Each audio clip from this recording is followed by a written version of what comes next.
दोस्तों नमस्कार, ये है मार्गदर्शन फॉर सिविल सर्विसेज। मैं अनुराग चौधरी।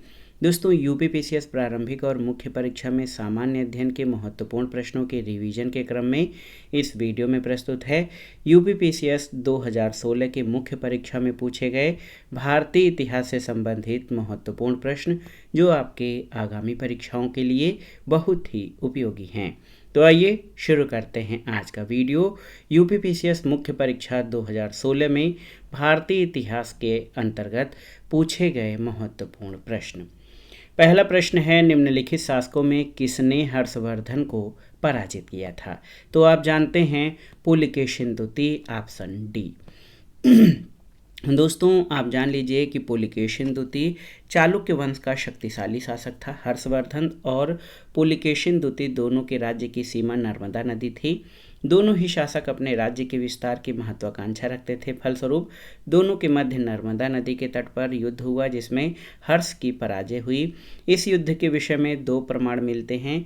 एक तो पुलकेशिन द्वितीय का ऐहोल अभिलेख और दूसरा ह्वेनसांग का यात्रा विवरण, जिसमें उसने पुलकेशिन द्वितीय को मोहो ल च अ यानी महाराष्ट्र का शासक बताया है।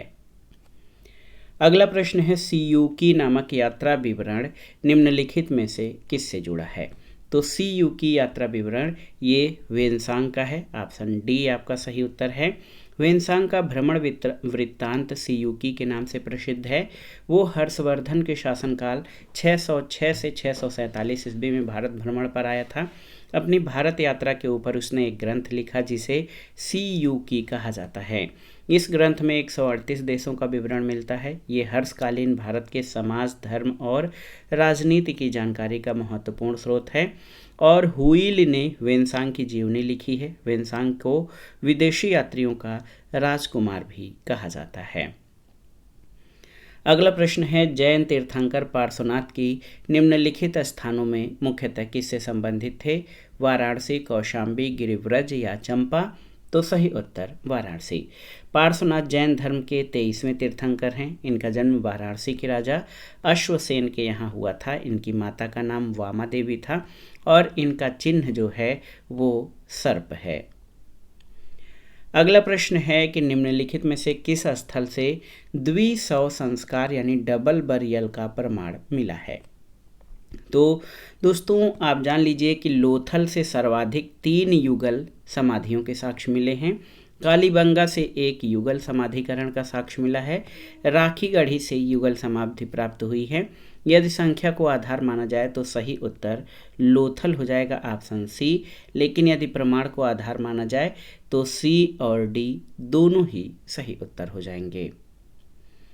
अगला प्रश्न है, अशोक के निम्नलिखित अभिलेखों में से किसमें दक्षिण भारतीय राज्यों का उल्लेख हुआ है? आपको बताना है। तो सही उत्तर है, दक्षिण भारतीय राज्यों का उल्लेख अशोक के द्वितीय मुख्य शिलालेख में मिलता है। अशोक एक महान मौर्य सम्राट था। अशोक का इतिहास मुख्यतः उसके अभिलेखों से ज्ञात होता है। उसके अभी तक 40 से भी अधिक अभिलेख प्राप्त हो चुके हैं। सबसे पहले 1837 में जेम्स प्रिंसेप को अशोक के लेखों को पढ़ने में सफलता मिली थी और D.R. भंडारकर ने केवल अभिलेखों के आधार पर अशोक का इतिहास लिखने का प्रयास किया है। अशोक के अभिलेखों को 3 वर्गों में विभाजित किया गया है, शिलालेख, स्तंभ लेख और गुहालेख। अशोक के द्वितीय बृहद शिलालेख में चोल, पांड्य, सत्यपुत्र, केरल पुत्र आदि दक्षिण भारतीय राज्यों का उल्लेख मिलता है। अगला प्रश्न है, निम्नलिखित अभिलेखों में किसमें अशोक का अभिलेख भी पाया गया है? तो सही उत्तर है महाक्षत्रप रुद्रदामन का जूनागढ़ अभिलेख। दोस्तों अशोक का अभिलेख महाक्षत्रप रुद्रदामन के जूनागढ़ अभिलेख पर भी पाया गया है। रुद्रदामन पश्चिमी भारत के शक शासकों का महान राजा था। गुजरात के जूनागढ़ से शक संवत 72 यानी 150 ईस्वी का उसका एक अभिलेख प्राप्त हुआ है, जिससे उसकी विजयों, व्यक्तित्व और कृतित्व का विवरण मिलता है। अशोक के अतिरिक्त स्कंदगुप्त के भी 2 लेख इस पर खुदे हुए हैं। सबसे पहले 1832 में जेम्स प्रिंसेप ने इस लेख का पता लगाया। ये विशुद्ध संस्कृत भाषा और ब्राह्मी लिपि में लिखित प्राचीनतम लेखों में से एक है और आप जान लीजिए इसकी रचना का मुख्य उद्देश्य सुदर्शन झील के बांध के पुनर्निर्माण का विवरण सुरक्षित रखना है। अगला प्रश्न है, निम्नलिखित में से किसने हूण शासक मिहिर कुल को पराजित किया था, आपको बताना है। तो सही उत्तर यशोधर्मन ने। मिहिर कुल हूण शासक तोरमाड़ का पुत्र और उत्तराधिकारी था। मिहिर कुल अत्यंत क्रूर और अत्याचारी शासक था। चीनी यात्री ह्वेनसांग और मंदसौर लेख के साक्ष्य से ज्ञात होता है कि सबसे पहले गुप्त नरेश बालादित्य, उसके बाद मालव नरेश यशोधर्मन द्वारा मिहिर कुल को बुरी तरह पराजित किया गया था। अगला प्रश्न है, 14वीं सदी ईस्वी का एक अभिलेख जिसमें वैदिक देवताओं का वर्णन है वो कहाँ से प्राप्त हुआ है, तो आप जानते हैं बोगज कोई से। दोस्तों, सबसे प्राचीन अभिलेखों में मध्य एशिया के बोगज कोई यानी एशिया माइनर के बोगज कोई से प्राप्त अभिलेख महत्वपूर्ण है। ये 14वीं सदी ईसा पूर्व का अभिलेख है जिसमें हित्ती और मिनंती नरेशों के मध्य होने वाली संधि का उल्लेख मिलता है, जिसके साक्षी के रूप में वैदिक देवता मित्र, वरुण, इंद्र और नासत्य यानी अश्वनी कुमार के नाम मिलते हैं। अगला प्रश्न है, शिवाजी का छत्रपति के रूप में औपचारिक राज्याभिषेक कहाँ पर हुआ था, तो याद रखिएगा रायगढ़ में। शिवाजी का छत्रपति के रूप में औपचारिक राज्याभिषेक 1774 में रायगढ़ में हुआ था। काशी के पंडित गंगा भट्ट ने उनका राज्याभिषेक किया था। अगला प्रश्न है, बहमनी राज्य स्थापित हुआ था किस शताब्दी में या किस सदी में, तो उत्तर है 14वीं सदी में। 1347 में जफर खान ने अलाउद्दीन हसन बहमन शाह की उपाधि धारण करके नवीन बहमनी साम्राज्य की स्थापना की थी। वह एक उदार शासक था और उसने हिंदुओं से जजिया न लेने का आदेश दिया था। अगला प्रश्न है, निम्नलिखित सल्तनत शासकों में से कौन अफगान मूल के थे, खिलजी, तुगलक, सैयद या लोदी, तो सही उत्तर लोदी जो है ये अफगान मूल के थे। दिल्ली सल्तनत में लोदी वंश के शासक अफगान मूल के थे। लोदी वंश की स्थापना बहलोल लोदी ने 1451 में किया था। इस वंश का शासनकाल 1451 से 1526 तक रहा। अंतिम लोदी शासक इब्राहिम लोदी था जिसको 1526 ईस्वी में पानीपत के युद्ध में पराजित करके बाबर ने मुगल वंश की स्थापना की थी। अगला प्रश्न है, निम्नलिखित में से किस चोल शासक को चोल गंगम नामक बृहद कृत्रिम झील बनवाने का श्रेय दिया जाता है, तो उत्तर है राजेंद्र प्रथम। राजेंद्र प्रथम ने गंगा घाटी के सफल अभियान के बाद गंगैकोंड की उपाधि धारण की। गंगैकोंड चोलपुरम नामक एक नई राजधानी की स्थापना की और चोल गंगम नामक एक कृत्रिम झील का निर्माण कराया था। अगला प्रश्न है, दिल्ली के पुराना किला के वर्तमान स्वरूप के निर्माण किसने करवाया था, तो सही उत्तर है शेर शाह सूरी ने। दिल्ली के पुराना किला के वर्तमान स्वरूप का निर्माण शेर शाह सूरी ने अपने शासनकाल में 1540 से 1545 के बीच करवाया। ये किला नई दिल्ली में यमुना नदी के किनारे स्थित प्राचीन दीन पनाह नगर का आंतरिक किला है। अगला प्रश्न है, सल्तनत के निम्नलिखित सुल्तानों में किसने सबसे पहले अपनी राजधानी दिल्ली स्थानांतरित की थी, तो ये था इल्तुतमिश। दोस्तों, इल्तुतमिश से पहले जो राजधानी थी ये लाहौर हुआ करती थी और सल्तनत कालीन सुल्तानों में इल्तुतमिश ने सबसे पहले अपनी राजधानी जो है वो दिल्ली स्थानांतरित की थी। अब आइए महत्वपूर्ण खंड, इतिहास के महत्वपूर्ण खंड आधुनिक भारत के इतिहास से संबंधित प्रश्नों को देखते हैं। प्रश्न है कि भारतीय राज्यों पर अंग्रेजी प्रभुत्व स्थापित करने के लिए किसने प्रशासन में सहायक संधि प्रणाली का सूत्रपात किया था, तो ये था लॉर्ड वेलेस्ली।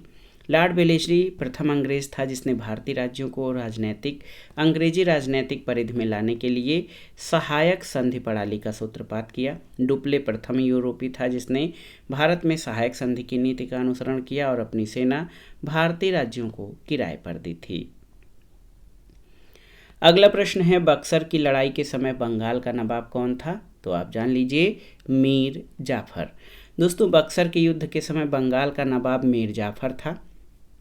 बक्सर का युद्ध मीर कासिम अवध के नवाब और मुगल सम्राट की सम्मिलित सेनाओं और अंग्रेजों के मध्य 22 अक्टूबर 1764 को हुआ था, जिसमें अंग्रेजों की विजय हुई। प्लासी के युद्ध ने बंगाल में जबकि बक्सर के युद्ध ने उत्तर भारत में अंग्रेजों की शक्ति को सुदृढ़ किया था।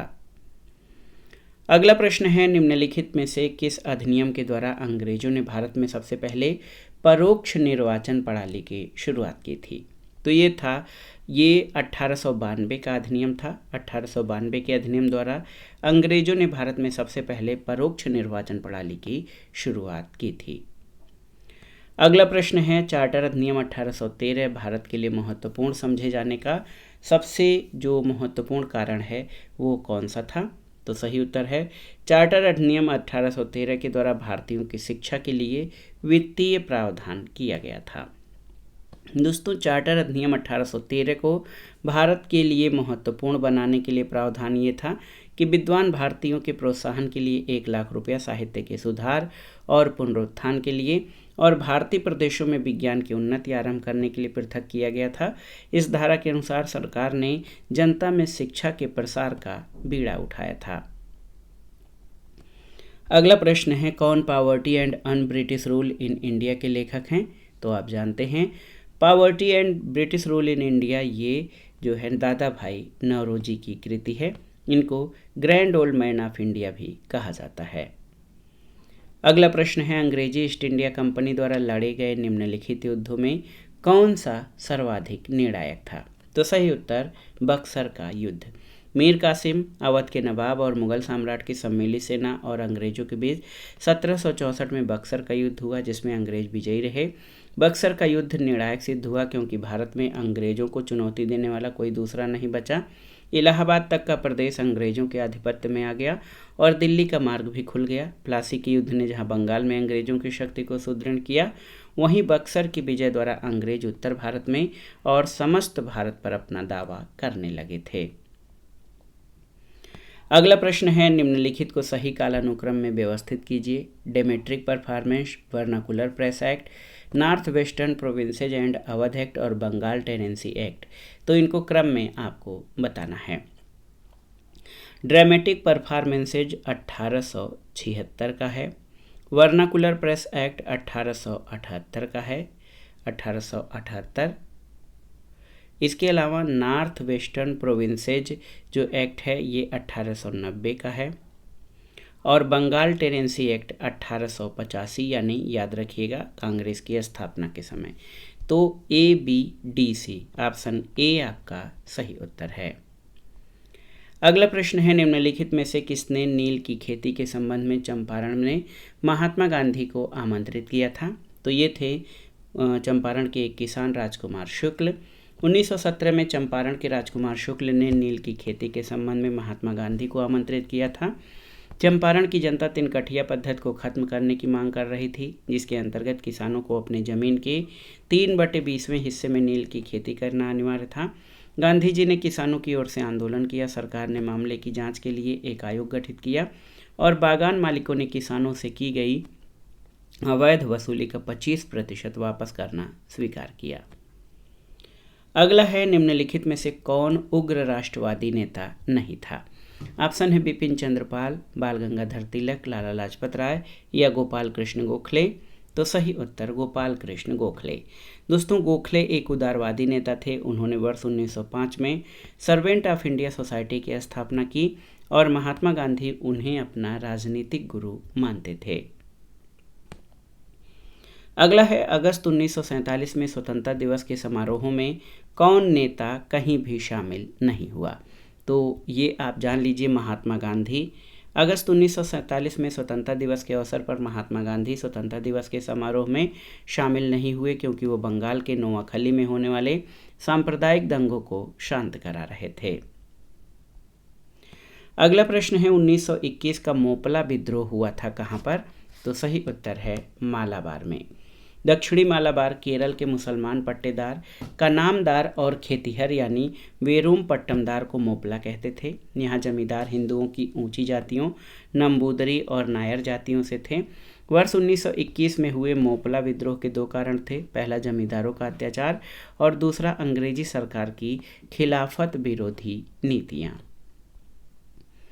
अगला प्रश्न है कि सुभाष चंद्र बोस ने फॉरवर्ड ब्लॉक की स्थापना कब की थी? तो सही उत्तर 1939 में। सुभाष चंद्र बोस ने 1939 में फॉरवर्ड ब्लॉक की स्थापना की। वर्ष 1947 में फॉरवर्ड ब्लॉक ने शक्ति के हस्तांतरण को झूठे शक्ति हस्तांतरण की संज्ञा दी और उनका कहना था कि भयभीत बुर्जुआ लोगों ने अंग्रेजी साम्राज्यवादियों से साझेदारी स्थापित कर ली है ताकि जनता के संघर्ष को समाप्त किया जा सके। अगला प्रश्न है, जवाहरलाल नेहरू के अधीन एक अंतरिम सरकार का गठन कब हुआ था? तो सही उत्तर आपका हो जाएगा सितंबर 1946 में। 2 सितंबर 1946 को जवाहरलाल नेहरू के अधीन एक अंतरिम सरकार का गठन हुआ। इस सरकार में शामिल होने वाले अन्य कांग्रेसी मंत्री सरदार वल्लभ भाई पटेल, डॉक्टर राजेंद्र प्रसाद, आसफ अली, राजगोपालचारी, शरद चंद्र बोस, डॉक्टर जान मथाई, सरदार बलदेव सिंह, सर सफात अहमद खां, जगजीवन राम, सैयद अली जहीर और डॉक्टर C.H. भाभा थे। 2 सितंबर 1946 को गठित अंतरिम सरकार में मुस्लिम लीग शामिल नहीं थी। इसके 5 सदस्यों को 26 अक्टूबर 1946 को सरकार में मंत्री बनाया गया, जिसके कारण 3 कांग्रेसी सदस्यों सैयद अली जहीर, शरद चंद्र बोस और सर सफात अहमद को हटना पड़ा था। अगला प्रश्न है, हिंदी का पहला समाचार पत्र उदंत मार्तंड 30 मई 1826 को कहाँ से प्रकाशित हुआ था? तो उत्तर है कोलकाता से। उदंत मार्तंड हिंदी का पहला समाचार पत्र था। इसका प्रकाशन 30 मई 1826 को कोलकाता से एक साप्ताहिक के रूप में शुरू हुआ।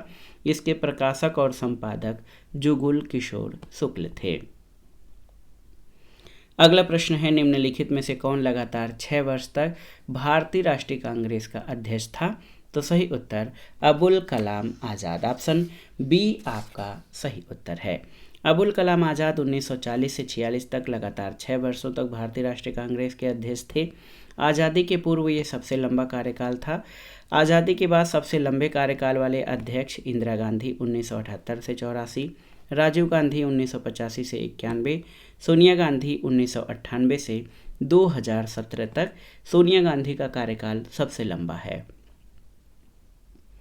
अगला प्रश्न है, निम्नलिखित में से किस आंदोलन में महिलाओं की भागीदारी सर्वाधिक मानी जाती है? आपको बताना है।